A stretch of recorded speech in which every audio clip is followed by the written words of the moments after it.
College Football Nerds here talking Georgia and Tennessee. Georgia's got an opponent that's shown that they can put up some numbers, Josh, and we're going to talk about it. First, giving you some homework as we always do. Let us know in the comments what you think the score is going to be, and we'll get down there with you and mix it up all week. Second, want to remind y'all, as I do every week, we do a live show on Saturday nights, and whether you were there or not, you can catch the replay. Obviously, it's on our YouTube channel, but we also have it in podcast form. It goes 2 hours. We're talking about games as they're happening on Saturday nights, and we're the only channel out there that's interacting with your chat, with your comments, taking questions, bouncing those back and forth between one another instead of having like a pre-recorded thing. Nothing wrong with that, but that's the engagement you get. So it's maybe a little bit better or more fun to listen to as a podcast since it's 2 hours long. All right, Josh, the interesting thing about this game, I don't think so. Georgia came out, it's like a 21-point favorite in this game. A lot of people aren't going to be picking Tennessee to win this game, but I think that Tennessee wants to show that even if they don't win this game, that they've taken the next step against a quality team, right? Because they held on for a little bit versus Alabama, and then the dam kind of broke. The win against Kentucky is a good one. The 45 points is great, although there's some concern with the 42 points. But Josh, there's been all this discussion, and I took a bit of a victory lap on Twitter Saturday because I've said for about a month now that Stetson Bennett's my guy. I'm rolling with him for the rest of the season. He's my guy. I'm dying on this hill that he is starting over JT Daniels. He is not playing in place of JT Daniels while he's hurt. That's my thought. That's my vote. Georgia fans disagree. Georgia fans also say that they can't win a national championship with Stetson Bennett. I would argue that right now, based on what we saw from Alabama, they may not need that many points to win. But that's a different story. Maybe we'll get into it later. Josh, the question I have for you getting this thing kicked out of the gate is we've seen Georgia be able to sort of get a lead and kind of sit on the ball for 2 quarters to end the game. And it's baked into our model. Georgia fans are right when they say that. Is this the game, though, where we see Georgia really being more aggressive offensively coming out of the gate because they might need the points in this one because Tennessee can score? It certainly seems like it should be, right? This is the one game where you're playing a team that has the ability to throw the ball vertically. If you look at Georgia's opponents in the passing game, there's 1-2 teams that average over 8 yards per attempt. That was Arkansas, who's not necessarily shown it every week to be that good. Their numbers are boosted by their weaker opponents, and their quarterback was a little injured. And UAB, that just plays a different level of competition altogether. Outside that, there really haven't been very many decent passing offenses. It's interesting. Georgia's played teams that average about 7 yards per attempt. Tennessee's played teams that average 7.9 yards per attempt. That's a really high number, and it's that doesn't seem like a huge difference maybe to some people, but that's actually pretty startling. That they're about a yard per play better. I don't think Georgia's needed to score much, and they've known it, and they've known how good the defense is. And look, I don't fault the coaches for going in every game saying, if we do what we need to do and we don't turn the ball over and we're efficient offensively, our defense is going to take care of itself. We're going to put up some points offensively, and eventually our defense is going to give us some short fields or turnovers or score directly, and we're going to win the game. I mean, that's what the Florida game was. 3-0 with 2 minutes left in the first half. The defense gets you 2 turnovers. Those turnovers turn into points, and all of a sudden the game is effectively out of reach.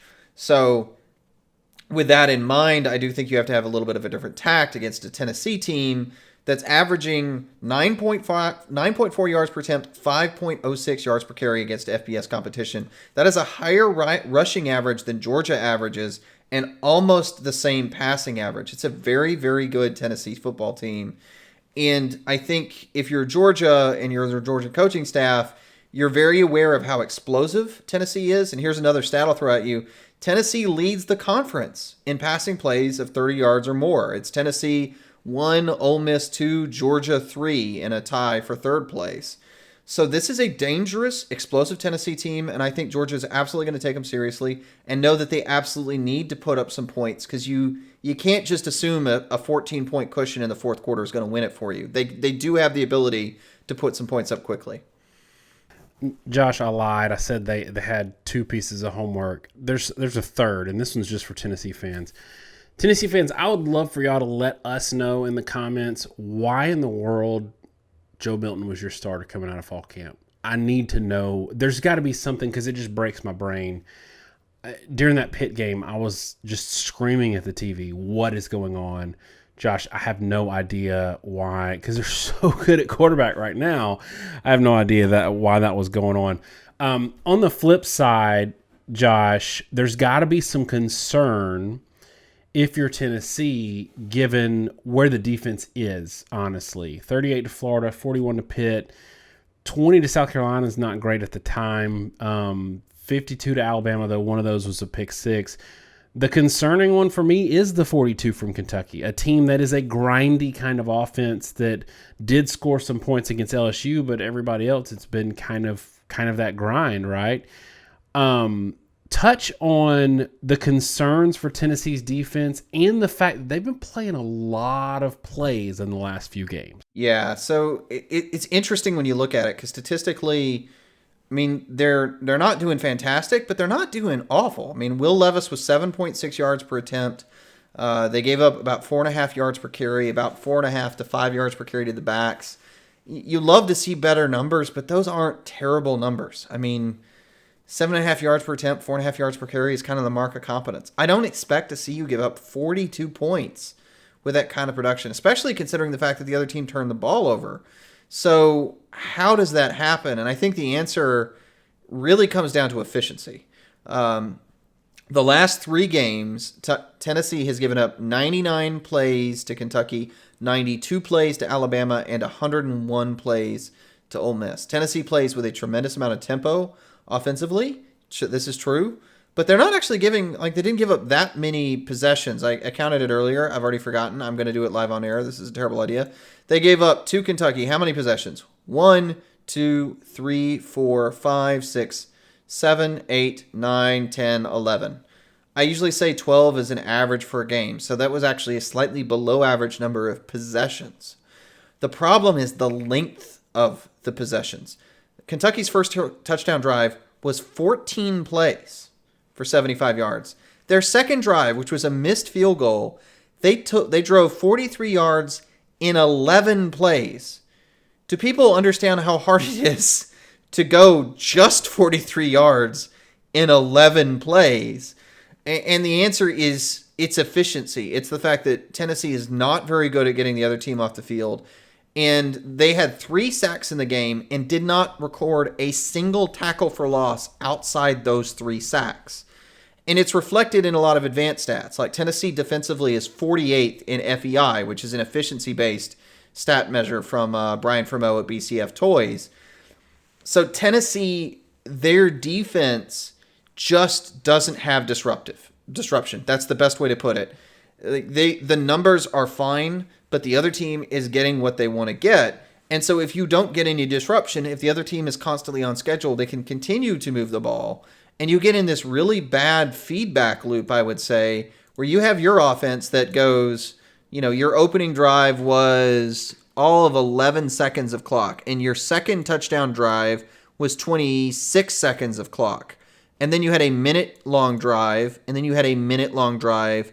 2 minutes and 40 seconds was the longest drive of the first half for Tennessee, scoring 24 points, while Kentucky is having 5-minute, 3-minute, 6-minute, and 8.5-minute drives. So that constant exhaustion, that constant inability to cause disruption, I think just continuously wears on the defense, and it allows the team to put up a lot more points than they do. And I'll turn it back to you because I think the point here is obvious. Georgia is probably not the team you want to play defensively if you're going to face Georgia's strong rushing attack and highly efficient quarterback play with Stetson Bennett. Yeah, these numbers are crazy, Josh. 5 times Tennessee scored either a touchdown or a field goal, 5 times in that game under a minute. That is not great for your defense. 5 times. And then Kentucky's shortest scoring drive was 68 yards. The rest were 75 yards, and one of them was 71 yards. That's tough, and especially given the way that Georgia's offense plays, and like you said, they are a pretty efficient offense. They're not a kind of deep shot like they can if they need to, but they're more of they're going to get 7 yards of play every play and just grind you up, and that's going to help their defense too a little bit. But the good thing for Tennessee is, and this is where we're going to get into scores and models, is when you have an explosive offense like this, then you have, it is kind of boom or bust, but Josh, it's kind of hard to keep them under a certain point threshold. I'm not thinking as much about whether or not they win or lose the game for Georgia, but I'm thinking about like Georgia's laying 21. Georgia fans don't want to give up more than 13. Is this the game combined with two things where they do give up more than the 13? Two things at play here. One, Tennessee is going to come into this game with nothing to lose and go for it on every fourth down, not maybe Lane Kiffin style, but a lot of fourth downs to artificially give them drives and production that they otherwise wouldn't have. And two, because of that big playability, we saw it against Alabama, where they would get stuff, touchdown, that we might see a game where Georgia finally gives up points in the 20s. And maybe that leads you into the model. Yeah, and I'll go ahead and get on the model because I do think it's sort of telling on this fact. I mean, Georgia statistically giving up 56% of opponent rushing averages is pretty crazy, right? They take your run game and they cut it in half. And going from 5 yards a carry to 2.5 yards per carry is going from a good run game to worse than Purdue, which is 130th in the country right now. We just did that preview for Ohio State Purdue. The trick is that passing games always travel, and even Georgia's passing game defense, as good as it is giving up 71% of opponent passing averages, a 30% reduction. And 30% for Tennessee is 6.6 yards per attempt. That's not a fantastic number, but it's not, for the first time this season, that's not incompetent. 6.5 yards per attempt can move the ball some and put up some points in a lot of games. Maybe not at under 3 yards per carry, but it can do something. And then Tennessee's defense is very average. 88% of opponent rushing averages, 92% of opponent passing. I always say 90% is usually average for an SEC team because it's buttressed by your out-of-conference play more often than not. Like Tennessee Bowling Green, right? The model looks at that. It looks at how the teams have done, and it still doesn't love Georgia from a scoring perspective. And I know Georgia fans may be frustrated with it, but look, our model's been pretty dead on. And a lot of people have been following us, so they know this. But I think it had the exact score. Was it the Auburn and Kentucky games that it had Georgia's offensive numbers? I think it had the exact point total. It was like 34 points for Kentucky. You picked the score exactly right for Georgia-Kentucky. And the model has been, for about four or 5 weeks now, pretty much dead on with where Georgia's going to score on the offensive side of the ball. And I think it's because it kind of sees this 30 to 40 point ceiling, and Georgia keeps falling in it. The interesting thing here is it does have Tennessee in the 20s, and this model has been probably a little over generous to Georgia's opponents, and that's that stall factor. It's got the stall factor where you don't get enough yardage to be able to maintain a drive, combined with the fact that they've played several teams that haven't quite gotten exposed in that regard. Georgia's also a lot better defensively than a lot of the other teams have played, and the model has a hard time seeing how the other team's going to respond to it. So I don't, like Tennessee's case, there's a game against Florida that was pretty rough, but it was enough of an outlier that I don't know that our model knows what a shutdown Tennessee looks like. And it comes up with 31-23. My personal belief in this game is actually that it may be off more on Georgia's score than Tennessee's score. I have this 42-24 Georgia. And I think Tennessee is going to put up some points. I don't think they're going to do it consistently. I think it's going to come in spurts between 3 and outs. I think the average yardage for Tennessee is not going to be good, but Tennessee has the ability to hit some stuff vertically. It's going to be the first test Georgia's secondary has had against a team that has the live ability to throw the ball down the field and some receivers that can hit you deep. And I think they'll probably get some points just because Georgia hasn't been properly tested, and that's a good thing for Georgia long term. But I think that the efficiency problems that Georgia had, or that Tennessee had against Kentucky, there's no way that's not worse with Georgia. And so I think Georgia scores at least as much as Kentucky does, 42 points. I think Georgia is going to be a little more aggressive in trying to score points and create distance. And I think this ends up being a much higher scoring game. Again, the point spread, if you look at the over-under and point spread, it's about a 37-17 game that Vegas is predicting. And I'm essentially saying it goes a touchdown higher on either side. So I don't know how much to give the home crowd in this game. And I don't know. I tweeted earlier today, like, if we're going to give credit to Alabama for playing a rivalry game against LSU, or Penn State gets up for Ohio State, if the same thing happens to Georgia against Tennessee, Georgia deserves credit for that. Like, Georgia at this point is taking everybody's best shot. Even in the Missouri game for 2 quarters, they took Missouri's best shot. And I know it ended up 43-6, and that's to credit Georgia, right? Like, they didn't have the knucklehead game Alabama had against LSU, right? So I don't know how much home versus road splits are really going to matter here in this game. Maybe a few points here or there. I'm with you. I think Tennessee scores. I don't know that I don't see them getting to 24, but I also don't think Georgia gets to 42 because they don't have to.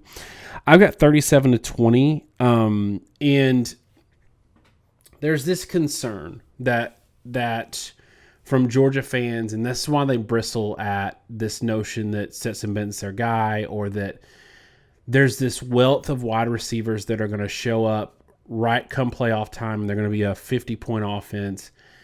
And we don't agree with that, but we also concurrently don't agree that they need that. And just, Josh, as we wind down, I'd love for you to talk about this for a second, because it's my contention that, like, we have this thing in our head where we're comparing 2021 Georgia and what they need to do to win a national championship as if they are going to play 2020 Alabama or 2019 LSU in the playoffs, and they're not.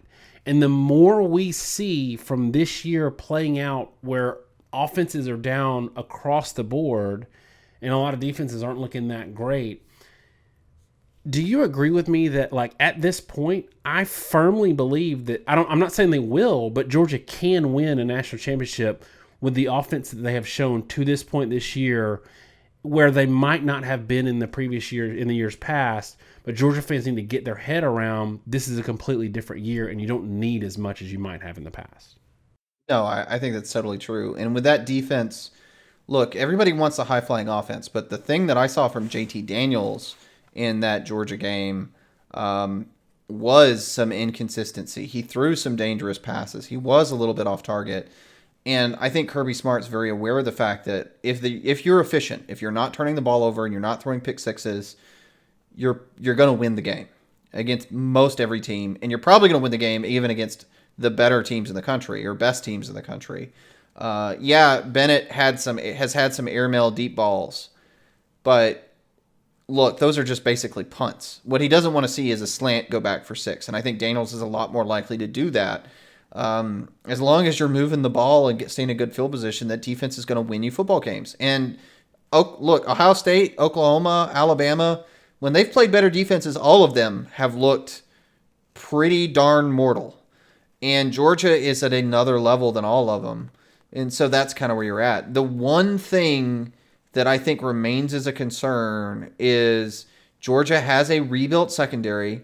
That secondary has had the benefit of playing between a legendary front seven that has been giving no one the time to throw downfield. They've also not played anyone that has really high-level quarterback and receiver play combined. And I'm not saying that I'm going to think Tennessee can win the game, right? I mean, I think they put up, I said 24 points. I don't think it's going to be 24 points even when the game's necessarily in contest. But are there going to be times where you can see, okay, these corners maybe actually can be beat in single coverage if you're playing a team that has great, really great blocking, and you got a quarterback can throw downfield? Maybe that gives you some reason to think a team can score 30. But that's kind of where we're at.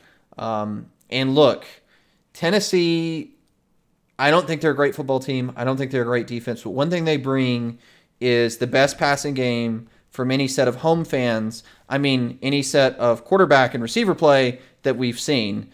And, I think that's the thing that I'm going to sort of like focus in on when I'm trying to evaluate Georgia long term. All right, that's it for us on this one. Let us know your score in the comments. Let us know why Joe Milton was the starter to start the year, and check out that live show if you're interested. If you like what you hear here and you want to hear more of it, obviously we'll have more previews coming out this week, but also there's 2 hours of us every week that you can listen to in replay or a live show if you want to hop on at 10 p.m. Eastern and check us out. Thanks so much, y'all. Have a great week, and God bless.